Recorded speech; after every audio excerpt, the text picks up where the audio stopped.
wabarakatuh. Hari ini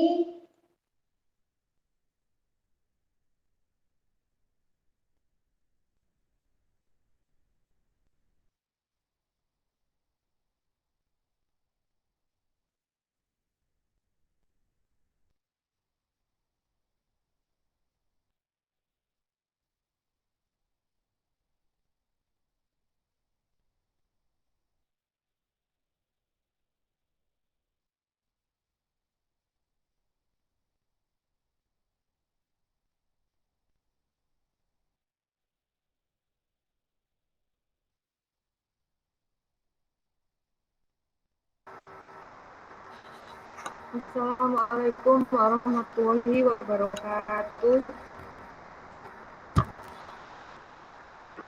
Waalaikumsalam warahmatullahi wabarakatuh. Sebelum menerima penyampaian materi tentang pelajaran Pancasila oleh Pak Yanto, kita awali kali ini dengan melakukan briefing terlebih dahulu. Jadi nanti Bapak Ibu ikuti saya. Sebelum melakukan briefing kita tepuk semangat dulu. Oke, Bapak Ibu bersiap di depan kameranya ya. Kalau saya bilang semangat, kita pecah suku katanya menjadi semangat. Kalau kita tepuk semangat, semangat, semangat. Itu ya Bapak Ibu. Oke, kita mulai. Tepuk semangat. Semangat.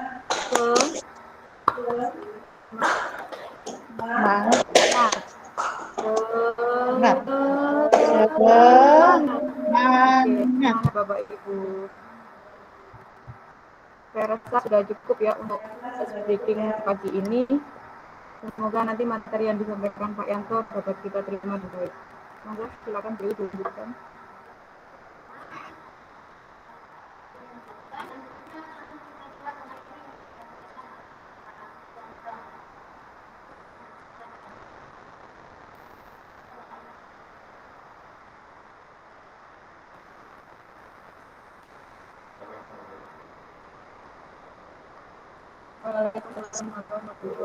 Waalaikumsalam warahmatullahi wabarakatuh. Selamat pagi.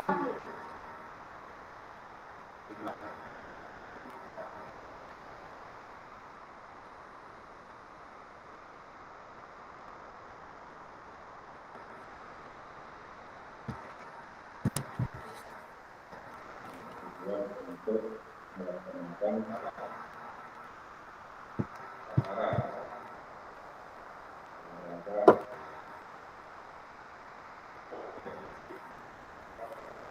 menjadi pemasukan menjadi sebuah kontrak.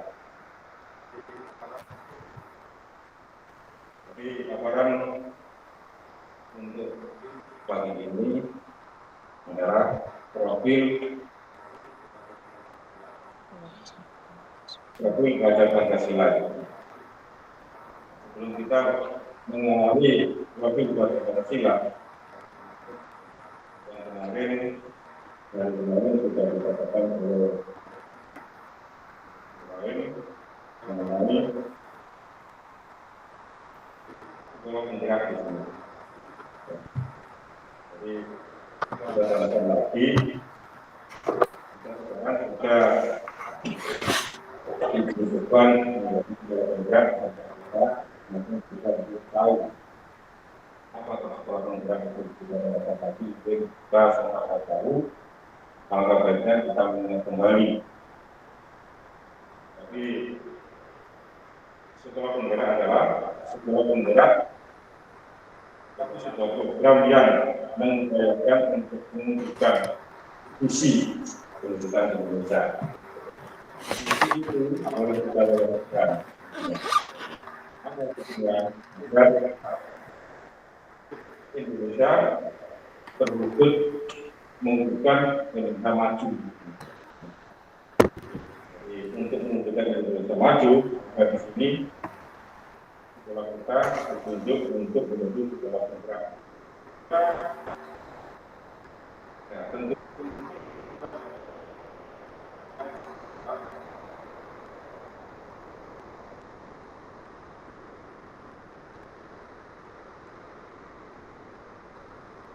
Setelah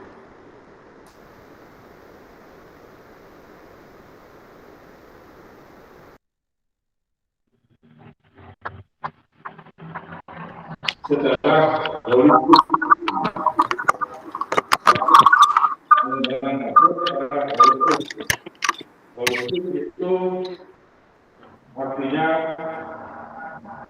berkesinambungan politik. Jadi politik itu paparan yang berkelanjutan. Sambungan antara satu dengan yang lain menunjukkan berdasarkan informasi.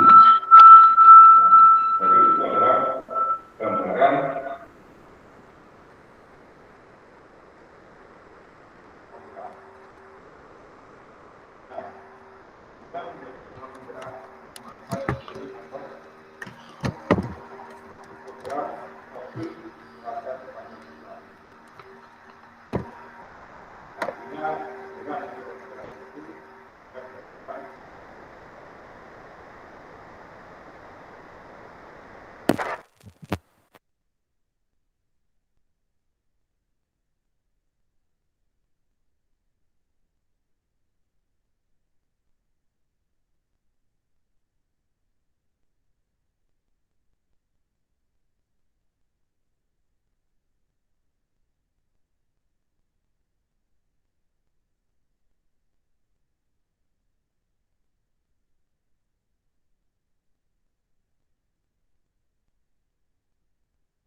diri.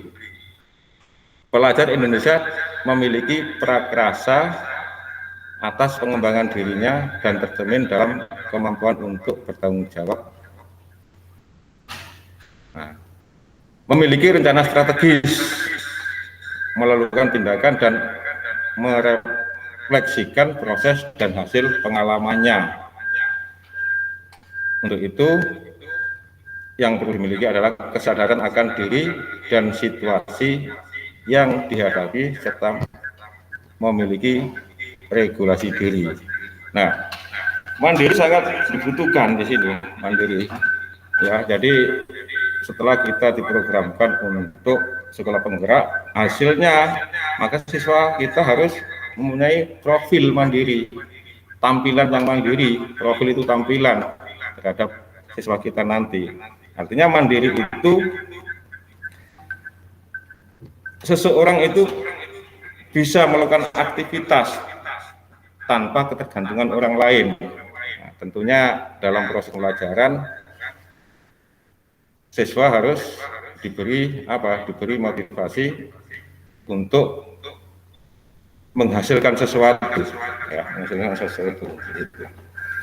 Agar dia bisa mandiri dan bisa memenuhi dirinya tanpa ketergantungan orang lain ketika nanti hidup di masyarakat. Dan yang keempat,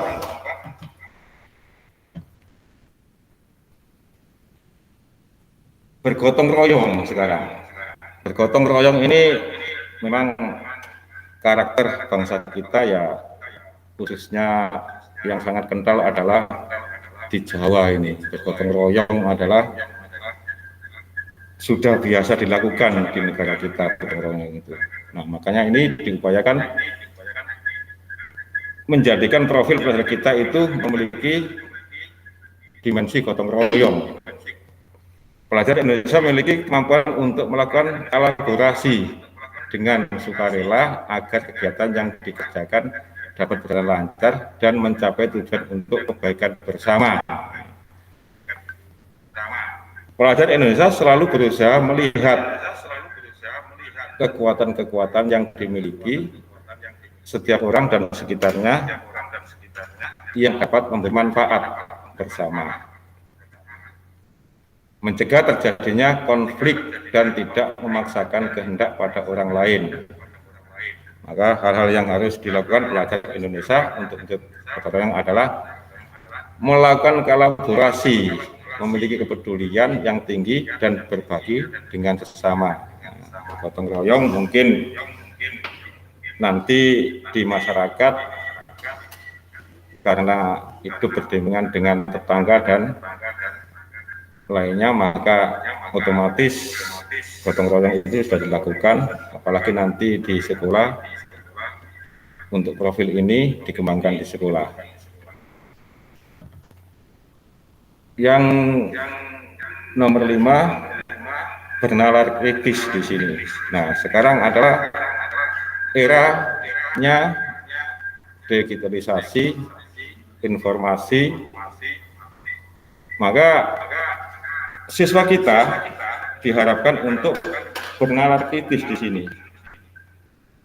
Pelajar Indonesia yang bernalar kritis berpikir secara objektif, sistematik, dan saintifik dengan mempertimbangkan berbagai aspek berdasarkan data dan fakta yang mendukung, sehingga dapat membuat keputusan yang tepat dan berkontribusi memecahkan masalah dalam kehidupan serta terbuka dengan penemuan baru di sini. Untuk itu, pelajar kita memperoleh dan memproses informasi serta gagasan dengan baik, lalu menganalisa dan mengevaluasinya, kemudian merefleksikan pemikiran dan proses berpikirnya. Nah, sekarang kita contohkan saja untuk masalah bernalar kritis itu. Di era sekarang banyak berita hoax di sini. Ya, artinya berita itu kebenarannya belum teruji. Maka siswa kita diajak di situ. Berita ini sumbernya dari mana? Jadi harus jelas sampai berita itu bernilai benar atau salah. Jadi kita diajak menganalisa, ya, untuk mencari sumber berita agar informasi yang didapatkan tahu letaknya, oh ini kabar benar atau kabar salah. Dan yang terakhir adalah kreatif di sini. Pelajar Indonesia mampu memodifikasi dan menghasilkan sesuatu yang orisinal. Apa artinya orisinal? Itu membuat produk baru. Orisinal itu ya, bukan tiruan. Jadi pelajar kita itu mampu membuat sesuatu yang orisinal, ya, bermakna, bermanfaat, dan berdampak dalam bentuk gagasan, tindakan, dan karya nyata secara proaktif. Independen untuk menemukan cara-cara lain dan berbeda, bisa berinovasi. Nah, ini makanya kita ajarkan untuk kreatif, menghasilkan sesuatu yang baru di sini, ya. Dan untuk apa? Menyampaikan gagasan-gagasan yang baru harus kita tumbuhkan. Jadi agar siswa kita kreatif. Ya, terima kasih. Dengan paparan ini mungkin dari teman-teman ada yang perlu ditanyakan atau menambahkan agar kita di sini semua bisa memahami dengan jelas. Mungkin dari teman-teman ada yang mau menambahkan, ya. Silakan, nggak apa-apa. Tambahkan saja, nggak apa-apa. Terima kasih atas waktu yang diberikan. Di sini saya mau bertanya dengan pemateri Bapak Suyanto.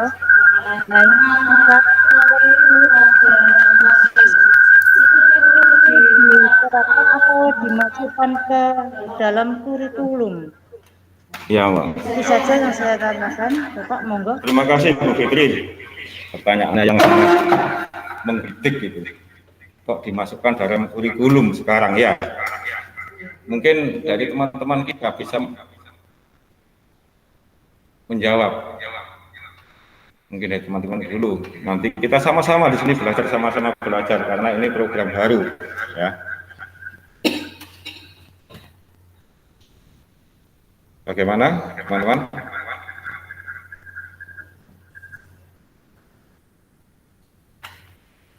Ada yang ditambahkan lagi? Nggak ada yang menjawab, jadi saya yang harus menjawab, ya?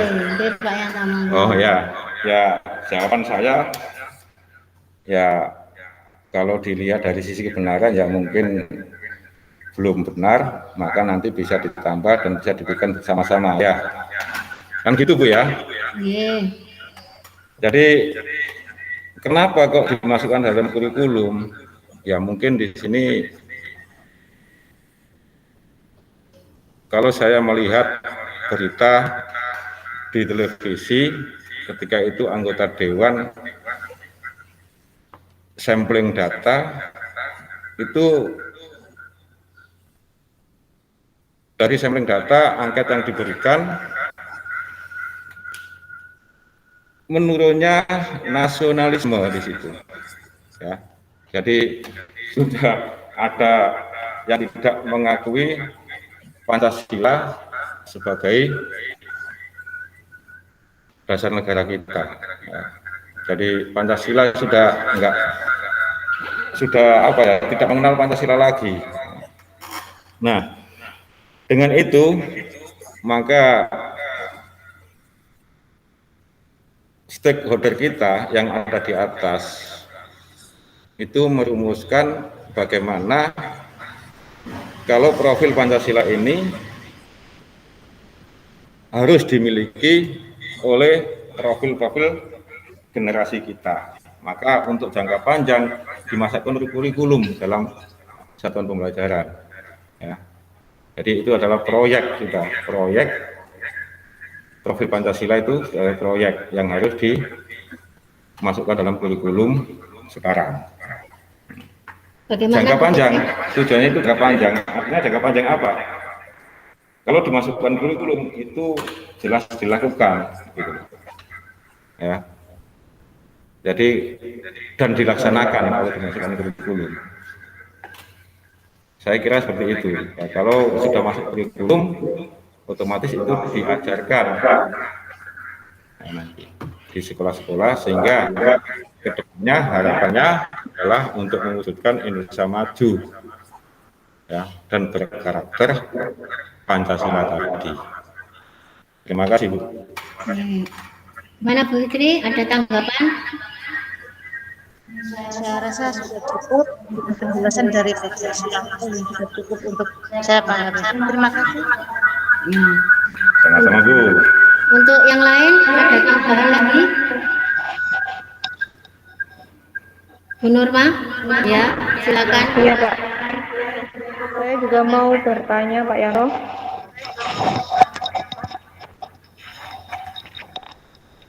Tadi disebutkan dari salah satu dimensi profil pelajar Pancasila, salah satunya adalah bernalar kritis. Nah, niku pripun ya Pak? Atau bagaimana ya Pak? Kalau diterapkan di SMK, tips-tipsnya itu bagaimana supaya siswa bisa memiliki karakter yang berpikir kritis itu Pak? Bapak Yanto. Ya. Berpikir kritis, ya. Berpikir kritis itu kan artinya siswa itu, kalau tipnya ya jelas kita sebagai pendidik mendorong anak untuk menjelaskan sesuatu, ya kan? Jadi anak itu diberi kesempatan untuk menjelaskan sesuatu, ya. Biarkan saja, tidak ada, jangan mendoktrin kesalahan anak, nanti dibenarkan bersama-sama. Nah, dengan itu otomatis anak, ya, misalkan ini benar. Nah, dari mana anak itu bisa mengatakan benar? Kan harus ada referensinya yang menyatakan sesuatu itu benar, kan gitu. Jadi kita dorong di situ, ya. Yang kedua adalah dorongan anak untuk dapat melakukan evaluasi. Anak didorong untuk mengevaluasi apa saja. Ya. Jadi